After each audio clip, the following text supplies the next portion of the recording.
Hai veces que a xente me fai consultas con respecto a que, seguindo os meus consejos, plantaron tagetes e non lle fan nada para a súa bichería. O de plantar tagetes nunha horta non é só cuestión de plantar un par de plantas, senón trátase de intentar crear un ecosistema que sea sostible para todos os bichejos.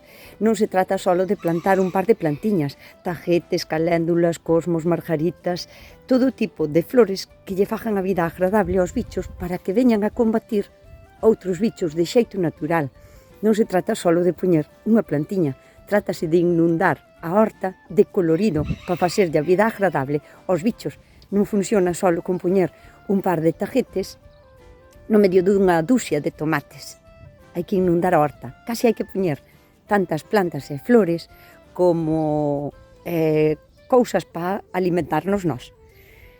Facerlle a vida agradable é crear un ecosistema tan fermoso que os bichos decidan quedarse a vivir aquí, porque nós podemos obligar.